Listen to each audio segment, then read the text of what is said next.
भारत में जब जनसंख्या की बात होती है तो इसके साथ ही धार्मिक आबादी में असंतुलन का भी जिक्र आता है। कहा जाता है कि हमारे देश में एक खास धर्म की जनसंख्या तेजी से बढ़ रही है, जबकि बाकी धर्मों की आबादी स्थिर है या कम हो रही है, और इसलिए भारत में जनसंख्या नियंत्रण को बहुत संवेदनशील मुद्दा माना जाता है।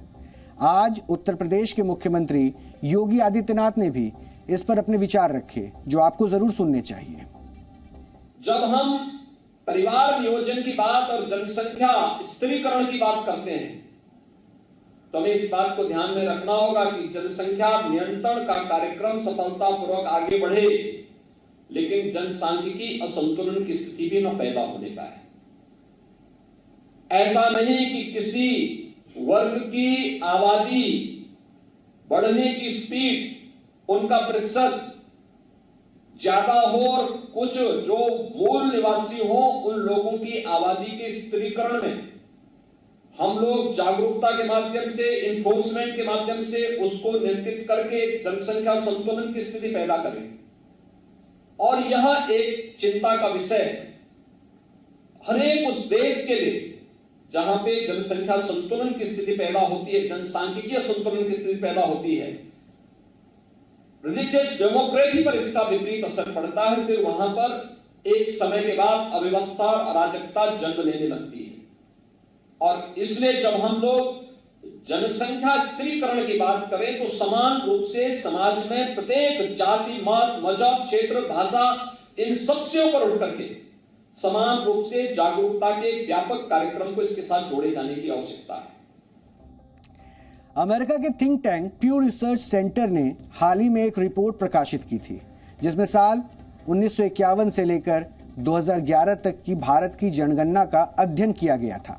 उसमें बताया गया था कि भारत में मुसलमानों की आबादी सबसे तेजी से बढ़ रही है, और यह दावा लगातार इस रिसर्च में किया गया। साल 1951 से लेकर 1961 तक जहां भारत में हिंदुओं की आबादी 20.7% बढ़ी, वहीं इस वक्त में मुसलमानों की आबादी 32.7% वृद्धि हो गई। यानी मुसलमानों की आबादी में तेजी ज्यादा देखने को मिली, और यह सिलसिला आज भी जारी है। साल 2001 से 2011 के बीच पूरे भारत में हिंदुओं की आबादी सिर्फ 16.7% बढ़ी, जबकि मुसलमानों की आबादी 24.7% की वृद्धि के साथ देखी गई। ये आंकड़े भारत की धार्मिक आबादी में असंतुलन की तरफ इशारा करते हैं, जो एक खाई पैदा कर रहा है। और आज आपको ये जानकर भी हैरानी होगी कि साल 2050 तक भारत में मुसलमानों की आबादी 31 करोड़ से ज्यादा हो जाएगी, और अभी पूरी दुनिया में सबसे ज्यादा मुसलमान इंडोनेशिया में है।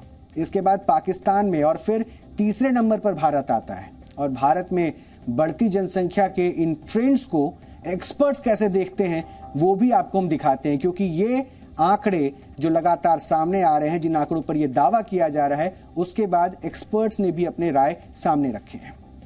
अगर हमें ये जो जनसंख्या है इसको एक जिसको कहना चाहिए कि वर्चुअस चैनल में ले जाना है, तो हमें जो ये एम्प्लॉयमेंट जनरेशन है उसके लिए हमारा जो माइक्रो सेक्टर है, स्मॉल सेक्टर है, जहाँ पे कि 94% लोग काम करते हैं, वहां पे रोजगार पैदा करना पड़ेगा।